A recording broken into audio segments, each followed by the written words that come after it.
So, you think you'd thrive in ancient China, gliding through gardens in silk, sipping tea, and exchanging soulful glances under a poetic moon? Adorable. In reality, you'd be pressured to marry someone you've never met because your birth charts didn't threaten cosmic disaster, and your parents owed someone a favour. Welcome to Imperial China, where romance was outsourced, love was pre-approved by committee, and your in-laws moved in before you did. Love was a transaction, and you were the receipt. Welcome to Imperial China, a place where poetry flourished, porcelain glistened, and romance died quietly under a pile of ancestral obligations. If you ever fantasized about a life of long silk robes, fragrant gardens, and stolen glances across a moonlit courtyard, it's best you keep that fantasy confined to your pillow. Because in reality, love in Imperial China was about as spontaneous as an imperial tax audit. Let's begin with the basics. Courtship, as you might understand it, did not exist. There were no love letters slipped into sleeves, no moonlit rendezvous, and certainly no exchanging of heart emojis. Instead, marriage arrangements were negotiated by parents, verified by matchmakers, and sanctioned by astrologers who checked if your zodiac animal would throw a tantrum next to your partner's. The emotional depth of your marital connection was roughly on par with a well-executed business merger, minus the champagne, and with considerably more weeping. If you were a young man, you might have had dreams of falling in love, but only in the same way a peasant might dream of owning land, briefly, foolishly, and with tragic consequences. The concept of dating was essentially illegal, immoral, and logistically impossible. Any unchaperoned interaction between an unmarried man and woman could result in scandal, exile, or at minimum, a sharp increase in your family's collective shame index. Your best chance at romantic success was staring wistfully at a painting of a flower and hoping the right person saw you doing it. The matchmaker, or Mei Ren, was not a whimsical old woman dispensing love advice. She was more like a human compatibility spreadsheet with excellent social leverage.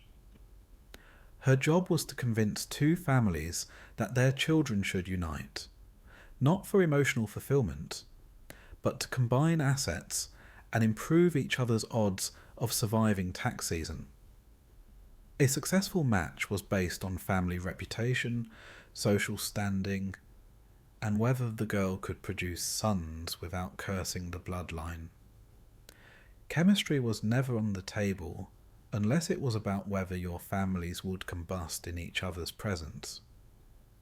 As for meeting your betrothed before marriage, that was cute. No, you met their birth chart, you examined family lineage, you evaluated the shape of their handwriting. If you were lucky, you got a vague verbal description, something along the lines of she has eyebrows, or he appears structurally sound. Love was presumed to develop over time, much like mould in a damp storeroom. Weddings themselves were elaborate productions that resembled funerals with more drums. The bride was usually transported in a covered sedan chair, because heaven forbid anyone lay eyes on her before she was officially someone else's responsibility. Her face remained covered throughout, as if she were a haunted heirloom being delivered to a slightly disappointed collector. The prevailing mood was one of muted celebration and mild dread. The groom, meanwhile, was mostly ceremonial. His main role was to show up and not trip. The ceremony included bowing to ancestors, bowing to parents, bowing to each other, and generally bowing until everyone involved developed lower back issues. And then came the wedding night. A deeply awkward encounter between two strangers, pressured by centuries of tradition and very thin walls. Expectations were high, experience was low, and the bed was probably carved from hardwood. Now let's talk about married life. If you were the wife, congratulations. You are now at the bottom of a multi-tiered domestic hierarchy that included your husband, his parents, his siblings, his concubines, his childhood memories, and possibly a well-trained dog. Your job was to serve your in-laws, remain unseen, and produce sons as quickly and efficiently as possible. You did not move into a home. You moved into a long-standing performance evaluation. Being a daughter-in-law meant waking before the sun to perform chores for people who criticised your rice cooking technique and accused you of being insufficiently sorrowful about distant ancestors.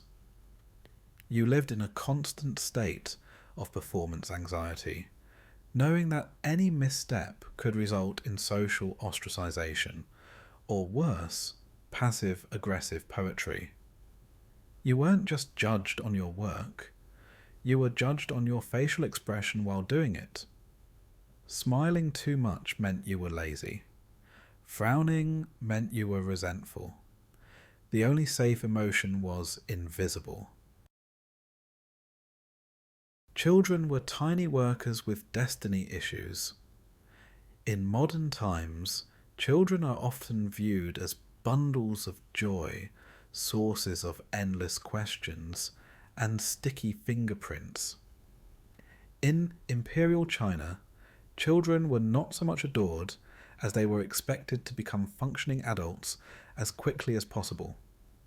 The notion of a carefree childhood full of giggles and tree climbing was roughly as realistic as a flying Confucius. Children were born into a system, and that system needed taxpayers, filial sons, and backup plans. The moment a child arrived, the first question was not, "Is it healthy?" or "Do they have your eyes?" but "Is it a boy?" Gender equality in the imperial context was an exciting concept that lived exclusively in folklore and hallucinations. A son was a walking retirement plan. A daughter was a temporary resident who would one day leave and take half her dowry with her. Families celebrated sons with fireworks and ancestor offerings. Daughters were met with polite nods and a reminder to start saving for marriage negotiations. From day one, children were not seen as individuals with boundless potential, but as predetermined instruments of family honour. Sons were future scholars, farmers, or bureaucrats, depending on whether the family had books or oxen. Daughters were future wives, caretakers, and vessels for continuing someone else's bloodline. If you were a child in Imperial China, your career path was mapped out before you finished your first bowl of rice porridge. Education was mandatory for boys who had even the faintest chance of not becoming farmers. The imperial examination system was the one true way to climb the social ladder. It was also the academic equivalent of trying to memorize Wikipedia by candlelight in classical Chinese while being judged by your ancestors. Boys were expected to begin their studies early, around the time they stopped confusing their brush with a chopstick. Education meant memorizing Confucian texts, copying them endlessly, and understanding the moral obligations of being a decent human in excruciating detail. If you thought school today was rough, imagine trying to pass a national exam that required you to regurgitate ancient philosophy in poetic form, while your family's entire future depended on it. No pressure. Girls, on the other hand, were educated in virtues, needlework, and the fine art of not speaking unless addressed by someone with a beard. They learned to manage households, obey in-laws, and exist quietly. Being well educated for a girl meant knowing how to embroider a phoenix while never having the audacity to believe you were one. Children were also expected to be paragons of filial piety. This meant total obedience to parents, reverence for ancestors, and the ability to bow without expressing visible emotion. If your father told you to scrub the floor with your eyebrows, the correct response was, "How glossy would you like them?" Filial piety was the sacred glue of society, and anyone caught questioning their elders' wisdom was presumed to be halfway down a slippery slope toward criminal behaviour and/or Mongolian collaboration. Play was technically allowed, but only if it improved your dexterity for chores, your balance for ceremonial bows, or your ability to tolerate disappointment. Toys were usually homemade, minimally entertaining, and gently infused with existential dread. A carved wooden rabbit, for example, was not just a rabbit. It was a lesson in industriousness and the importance of seasonal fertility. Hide and seek was played only if you could guarantee your reappearance didn't interfere with your aunt's weaving. The idea of teenage rebellion was laughable. Teenagers did not rebel. They harvested rice, studied poetry, or got married. You didn't dye your hair or listen to loud music to find yourself. You wore a hat that indicated your social rank and quietly prayed your marriage wouldn't include too many concubines. Adolescence was less a phase of self-discovery and more a dress rehearsal for enduring the rest of your life. If a child showed particular talent, say for painting, calligraphy, or quoting ancient sages, they were praised moderately and reminded not to get cocky. Excessive praise was discouraged for fear of spoiling the child, which was a sin ranked just below forgetting an ancestor's death anniversary. Pride was dangerous. Humility was mandatory. If a child won a local poetry competition, the appropriate response from the family was, "Now try not to embarrass us at regionals." And of course, every child was expected to contribute to the household. There were no allowances, no gold stars, and certainly no chores in the modern sense. Children fetched water, cleaned floors, fed animals, and participated in agricultural work. If you could walk, you could carry something. If you could speak, you could be sent to apologize to a neighbor for something your goat had done. Childhood was simply the prologue to responsibility. As they grew older, children became increasingly aware of their role in the family hierarchy. Older siblings were mini parents. Younger siblings were liabilities. Brothers were trained to lead. Sisters were trained to leave. It was not uncommon for children to be responsible for younger siblings while their parents worked, creating a layered system of delegation where everyone was in charge of someone else, but no one felt in control. And then there was the constant pressure of legacy.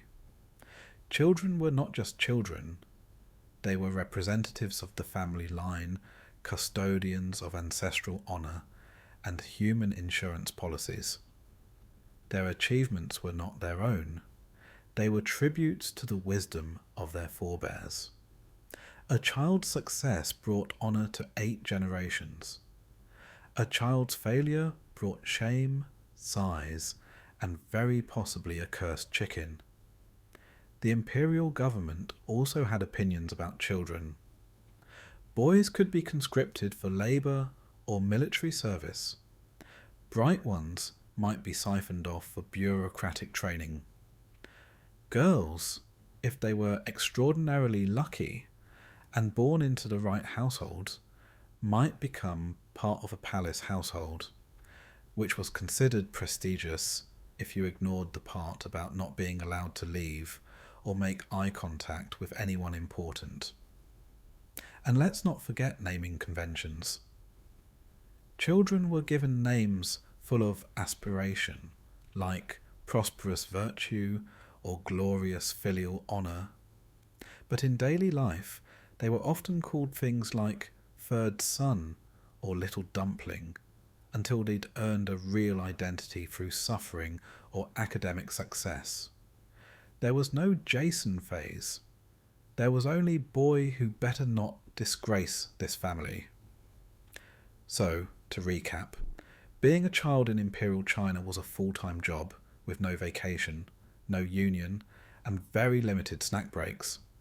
You were expected to be obedient, industrious, humble, reverent, and emotionally undetectable. You were born with a destiny and a workload. Free time was rare, individuality was suspicious, and your primary role was to honour people you'd never met while preparing to someday be honoured by people you'd never meet. If there was any joy in childhood, it came in brief, unsupervised moments, sneaking a plum, giggling behind a sibling's back, or watching a rooster chase an unsuspecting uncle. Laughter was not forbidden. It was just scheduled between chores. And if all this sounds exhausting, just be grateful you weren't born into a family that insisted on training you to become the next imperial scholar. Because nothing says carefree youth like memorizing Confucius in a drafty room while your mother whispers reminders about your future wife's expectations. In Imperial China, children weren't just the future. They were unpaid interns in the empire of family obligation. Tiny workers with big expectations and very little say in the matter. They didn't find themselves. They were told who they were, usually by someone holding a broom. Work. Misery in 12 easy steps. Work in Imperial China wasn't so much a thing you did for money, as it was a lifelong sentence to an ever-encroaching sense of duty and exhaustion. You woke up early, worked all day, ate, and then did it all again the next day. If you were lucky, you might even catch a nap in between the endless cycle of physical labour and emotional suppression. In the grand scheme of things, work was neither the spiritual journey nor the glamorous career it might be painted as today. Instead, it was mostly about trying not to die from the sheer tedium of it all, and that was considered a good day. Let's start with the basics. In Imperial China, your job was largely predetermined by your family's social standing. If your ancestors had been farmers, you would be a farmer. If they'd been scholars, you might be lucky enough to memorize Confucian texts until your brain exploded. And if they'd been aristocrats, you would have spent your entire life being waited on by peasants, silently questioning why you couldn't have been born into a slightly better family of slightly better peasants. For the majority of the population, though, work meant back-breaking labour, day in and day out. Peasants, the backbone of the empire, lived in a state of perpetual agricultural chaos. If you were a farmer, your job wasn't just about growing rice or wheat. It was about convincing the earth to stop trying to swallow you whole. And this was happening while you were also trying to appease your ancestors, stay on the right side of local officials, and not die from something that could be diagnosed by a single sneeze. And it wasn't like farmers got to just grow crops and call it a day. There were irrigation systems to maintain, soil to test, pests to battle, and an entire bureaucratic nightmare to navigate just to ensure that your taxes were calculated correctly. If the harvest was bad, your family didn't just suffer. You might be forced to work off the debt you owed the emperor by toiling for free in the fields of some distant region until your back ached and your soul evaporated. Of course, farmers weren't the only ones with miserable jobs. In the cities, craftsmen lived in a similar state of constant, uninspiring grind. Artisans in Imperial China didn't express themselves with their work. They just made things. Bowls, pots, tools, nothing that would ever win a spot in a modern museum. These craftsmen worked long hours in poorly ventilated rooms, creating functional items for an ungrateful society. Their greatest joy, the occasional break for a steaming bowl of rice, while praying that their hands didn't collapse under the pressure of chiselling the 1000th pot of the day. Then there were the bureaucrats. These individuals, often coming from the privileged class, were expected to know everything and fix nothing. They had all the administrative tasks in the world at their disposal, yet never seemed to accomplish much beyond shuffling paper and complaining about the weather. They didn't actually do any work of note. They just made sure the rest of society kept doing it. These officials spent their time reviewing reports, adjusting taxes, and handing out paperwork to people who had no idea what it meant. It was a system of endless bureaucracy where you were never quite sure if you were helping the empire or making it worse for everyone. But despite the truly spectacular level of misery that most workers lived with, the real joy of Imperial Chinese labour was the complete lack of job satisfaction. You didn't get promoted, you didn't get raises, you didn't get a thank you card. There was no Employee of the Year award.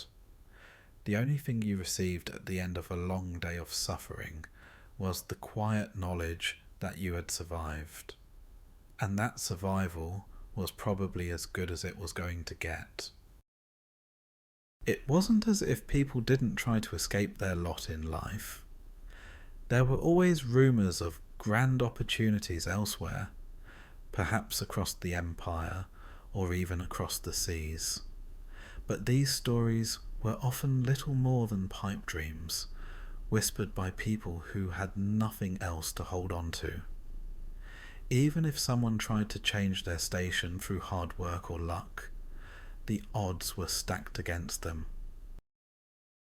It was almost as if the universe had decided that you were born into a particular role, and you were going to play it until you died. For the wealthy class, things weren't exactly better.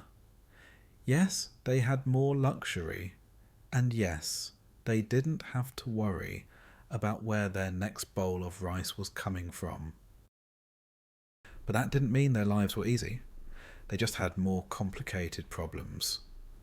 The most pressing of which, of course, was managing their ever-growing harem of concubines and dealing with the constant drama that came with multiple wives. If the common folk had physical labour to contend with, the aristocracy had emotional labour, and not the kind you'd find at a modern corporate retreat.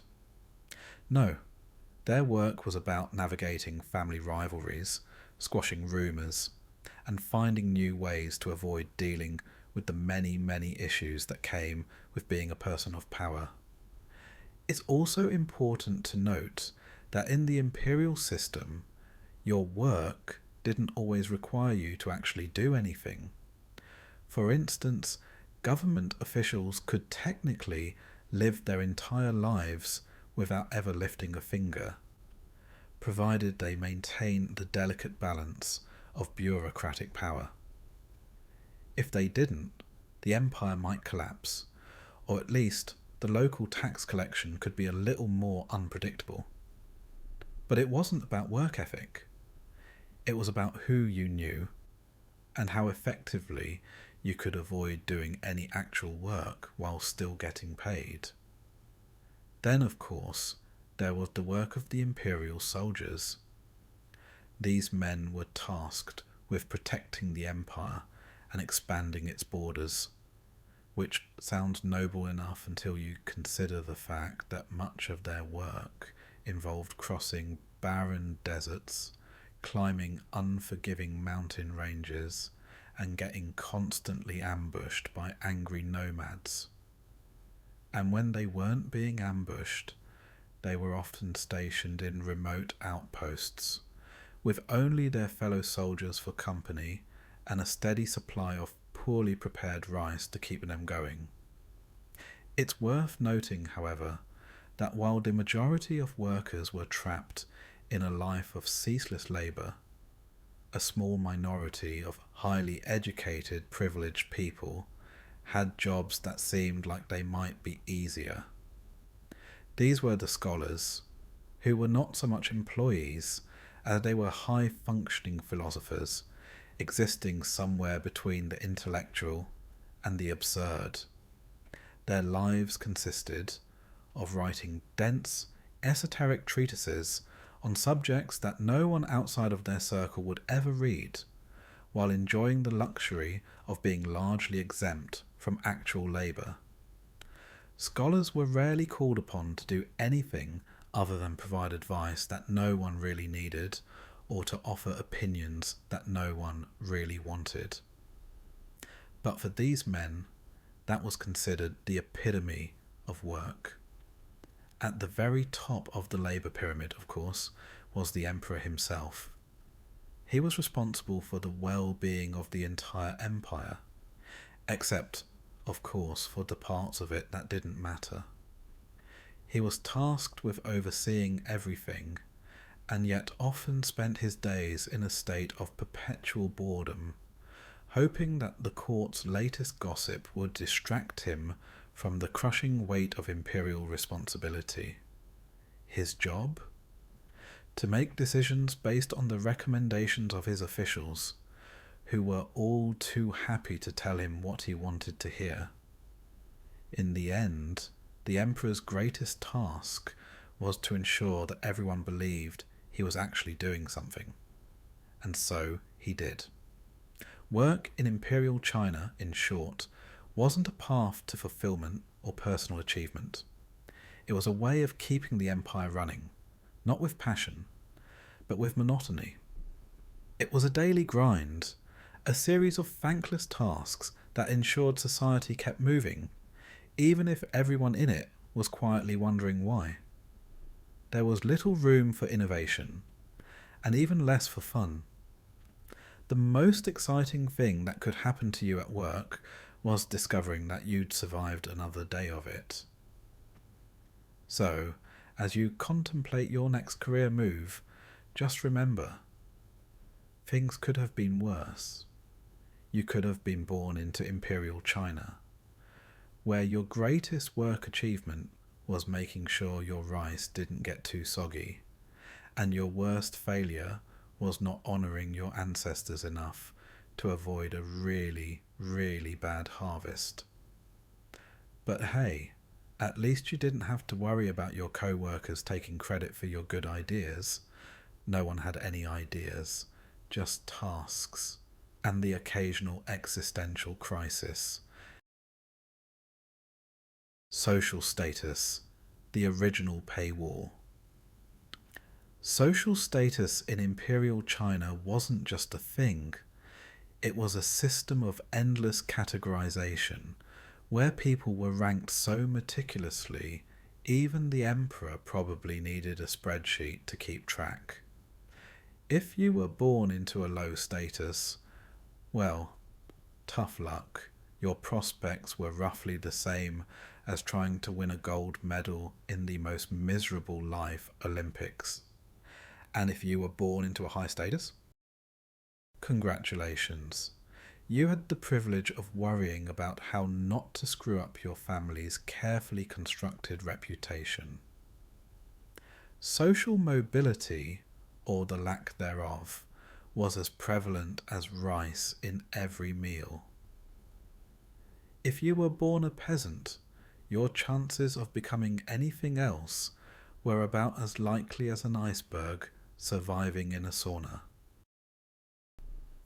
The whole point of your existence, according to the powers that be, was to fill the shoes of your ancestors and keep the entire machinery of society running while you silently wondered why your life seemed so exhausting.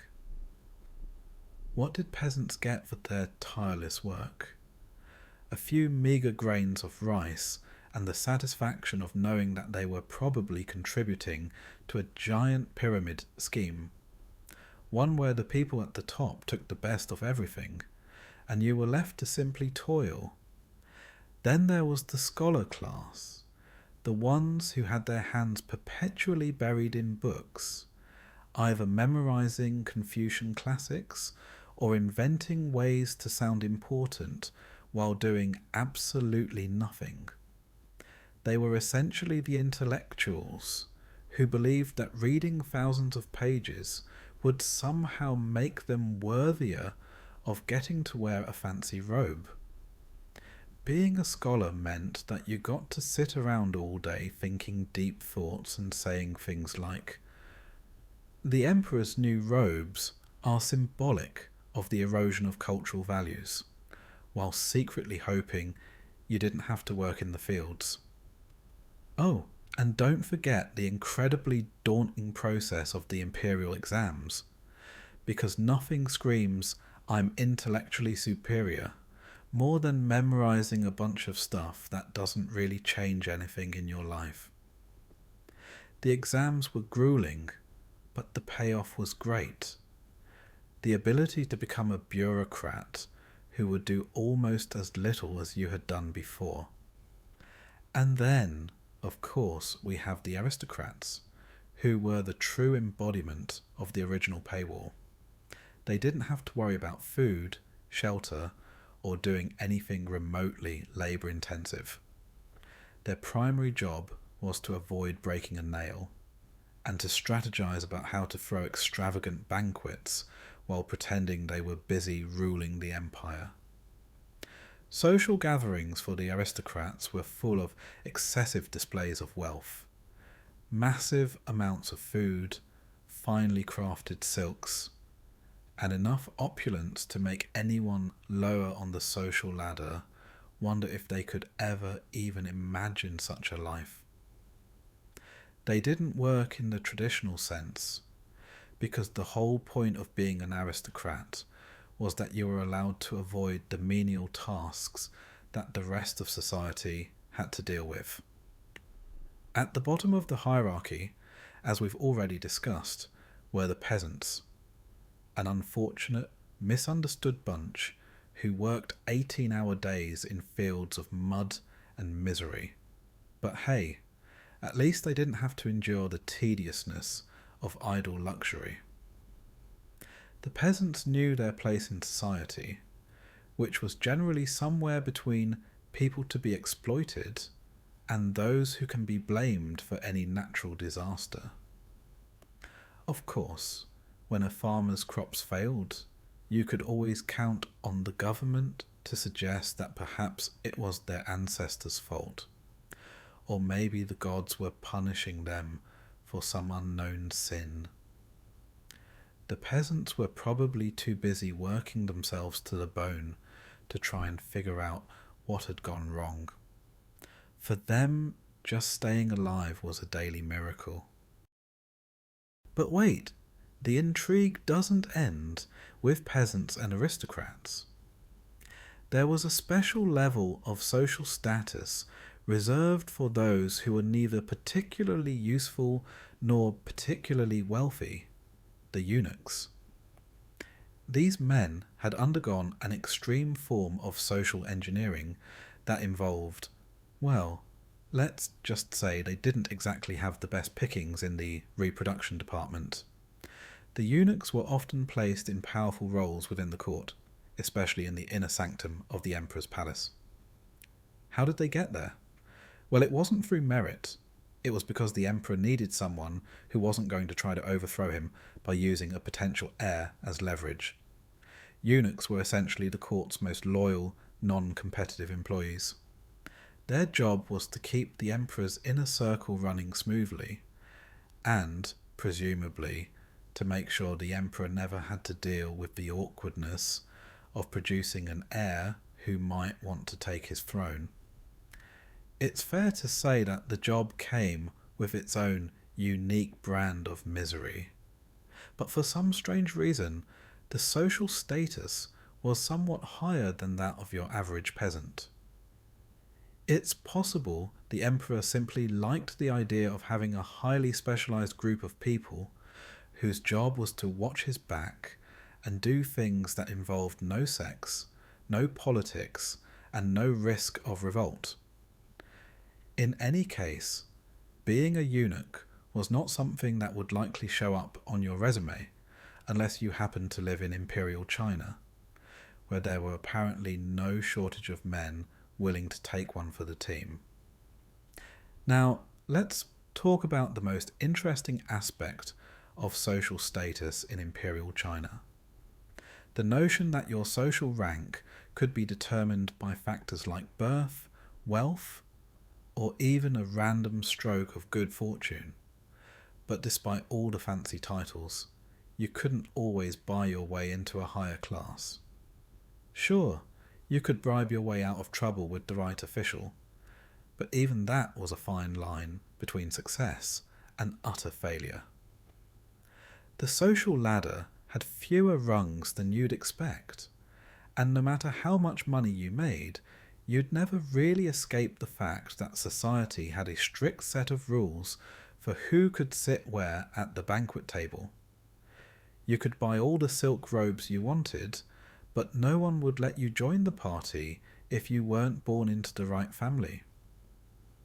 The idea of face or social honour was also a major factor in how people navigated the system.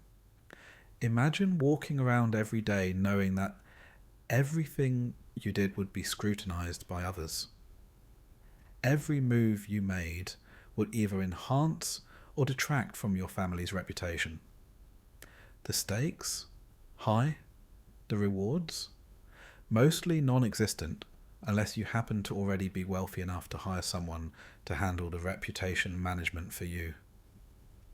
In short, the system rewarded constant stress and anxiety about how others perceived you, because clearly that's the sort of thing that builds a strong, functional society. But what about those few brave souls who tried to break the mould? Well, let's just say that in a society as rigid as Imperial China, trying to change your social status was about as effective as attempting to defy gravity. You could educate yourself, work hard, and dream of a better life, but at the end of the day, you'd likely still find yourself in the same situation, playing the same roles and attending the same miserable social events. Social mobility was an illusion, like finding a unicorn in a haystack. It was there, but it wasn't real. The one way to truly rise in the ranks was, of course, through marriage. If you weren't born into a wealthy or noble family, you could at least hope to marry your way into one. But even here, the rules were strict, and if you were a woman, your chances of social advancement were largely dictated by your ability to make a good match. You had to be a perfect blend of beauty, intelligence, and obedience, unless you were already wealthy enough to not have to worry about such trifles. In that case, you simply had to avoid offending the wrong people and stay out of political intrigue. In the end, Social status in Imperial China was about as permanent as a rock in a river. No matter how hard you tried to change your place in the world, the odds were stacked against you. But at least you could take comfort in the fact that, no matter where you stood in the system, you were all equally miserable, just in different ways. Everyone had to play their part in the grand, oppressive drama of life. So, as you sit there contemplating your own place in the world today, remember, at least you're not a peasant in Imperial China, desperately praying for your crops to survive and avoiding the wrath of the government. Or worse, you're not a eunuch with a life's work of not having children and endlessly managing the emperor's scandalous affairs. It could be worse. Your social status could be locked into a destiny you could never escape. And that destiny would probably involve a whole lot of rice and a lot less dignity. Staying alive is an extreme sport. In Imperial China, simply surviving was a full-time job. An exercise in perseverance that could only be described as an extreme sport with no referees, no safety equipment, and no guarantees that you wouldn't get hit with an unexpected plot twist involving your ancestors, weather patterns, or government officials. People didn't wake up every day thinking, what am I going to do for fun today? They woke up thinking, how am I going to make sure I'm still breathing at the end of it? The reason life in Imperial China felt like an endurance challenge wasn't because people lacked the will to live. No, it was because they were constantly forced to outwit, outlast, and outsurvive an endless parade of obstacles thrown at them by nature, society, and of course, their very own government. Here's the thing. When you wake up and your biggest goal in life is simply not to be dead by sundown, you've probably entered the realm of extreme sports. Let's begin with something everyone can relate to: food. If you had food in Imperial China, you were already ahead of the game. But don't be fooled into thinking it was as easy as just heading to the local market and buying a loaf of bread. No, surviving on food in Imperial China was more like playing a game of Russian roulette, except the bullet was always hunger, and the gun was constantly reloaded by factors you couldn't control. The harvest, for instance, was a bit of a gamble. If the crops failed, whether due to weather, pests, or the gods deciding to punish you for your ancestors' unspecified sins, you were left scrambling. And when I say scrambling, I mean literally scrambling to find something edible. Now imagine that you're one of the lucky few who has a stable food supply. This is when the real challenge begins, avoiding the ever-present threat of famine, which could strike at any time, like a cosmic kick to the gut. Even if you managed to scrape together enough food for yourself and your family, there was no guarantee that you'd have it for long.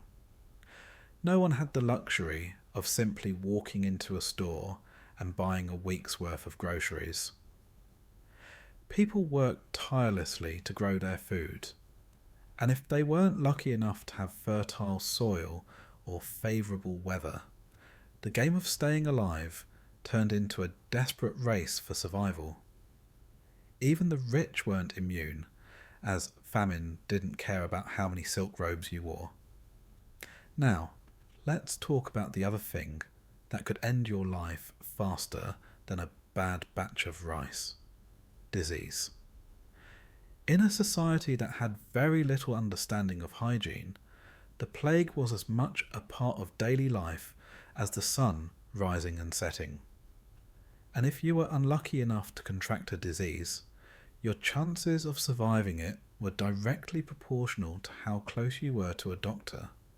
That is, if you were near a doctor at all. In most cases, you were just as likely to die from the cure as you were from the disease itself. Take a trip to the doctor, and you might get a nice, comforting herbal remedy that would either make you feel better or cause your body to disintegrate. In either case, the odds were stacked against you. But disease wasn't the only danger you had to worry about. You also had to contend with the government, which seemed to view its citizens as nothing more than disposable workers meant to generate tax revenue. Officials were always lurking, ready to swoop down and demand their pound of flesh. If your crops were doing well, there was a good chance the local officials would come around demanding a larger portion of your harvest. If your crops were doing poorly, they'd come around demanding you work off the debt in labour. No matter the situation, the government's solution to every problem was always the same: make the peasants work harder. You didn't have a choice. And let's not forget the occasional natural disaster. Typhoons, floods, and earthquakes were just a regular part of the Imperial Chinese "let's see how much we can throw at you" challenge. But why worry about that? You were too busy just trying to get through the day to worry about the next disaster. Now, moving on from the government, let's talk about another extreme sport in Imperial China: dealing with the family. And when I say dealing with the family, I mean surviving the family. Family in Imperial China wasn't just a group of people you shared a home with. No.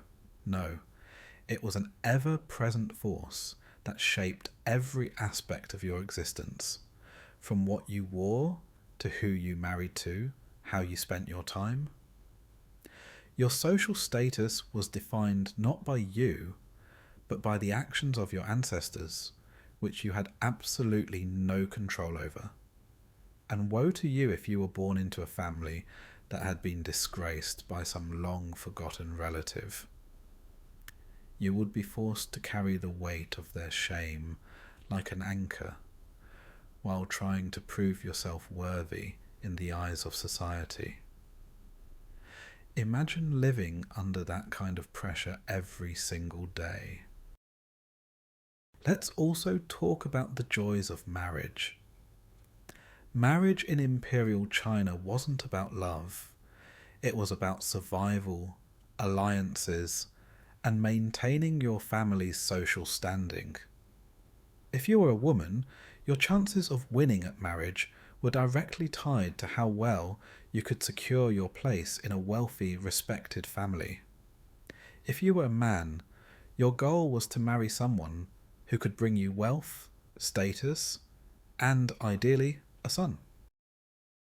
But even the most well-intentioned marriages were often plagued with problems, such as family drama, rivalries, and constant pressure to produce heirs. Oh, and did I mention that if you didn't have a son, your entire family's legacy could be at risk? Talk about performance anxiety. But what about the children? The ones who were supposed to be the future of your family? Well, child rearing in Imperial China was a task so grueling it could be classified as an Olympic event. Parents were expected to raise their children in such a way that they could contribute to the family's status and prosperity. If you were fortunate enough to have a son, you could breathe a little easier. But if you had daughters, well, they were like a temporary investment, something that would eventually be married off to another family, possibly bringing some kind of benefit, but mostly just creating more pressure to make sure they didn't embarrass you by, I don't know, not being perfect. This brings us to the very real danger of the social structure: classism. Your birth determined everything about your life, and your chances of escaping the clutches of poverty or obscurity were about as likely as winning the lottery in a town that didn't have a lottery. If you were born a peasant, your life would mostly consist of hard work, short life expectancy, and an enduring sense of hopelessness that could only be rivaled by the most challenging extreme sports events. Except, in this case, it wasn't a sport. It was just life. The aristocrats, on the other hand, lived lives of comparative leisure, where the worst thing they could do was accidentally insult the emperor during a banquet. Yet even they had to survive the constant political manoeuvring of the court, where one wrong move could lead to exile, execution, or worst of all, a family disgrace. And don't even get me started on the real extreme sport of Imperial China, avoiding becoming a political pawn. The court intrigue, the shifting alliances, the endless power struggles. This wasn't just a game of chess. It was like the most high-stakes, no-holds-barred version of Survivor, except no one ever got voted off the island. They just disappeared without a trace. The elite had to constantly maneuver to avoid falling out of favour, while the lower classes tried desperately to stay under the radar, lest they attract the attention of some official with a bad day. In conclusion, surviving in Imperial China was a masterclass in endurance, luck, and sheer determination. Whether you were struggling to grow your crops, trying to get through a plague, or simply surviving your family's expectations, it was clear that staying alive was the ultimate sport. It was a daily test of your ability to roll with the punches. Only the punches were often delivered by an unforgiving universe that didn't care whether you were trying your best or not. So, if you ever find yourself complaining about your job, your family, or your lack of rice, just remember, at least you're not in Imperial China, where simply staying alive was the biggest accomplishment you could ever hope for.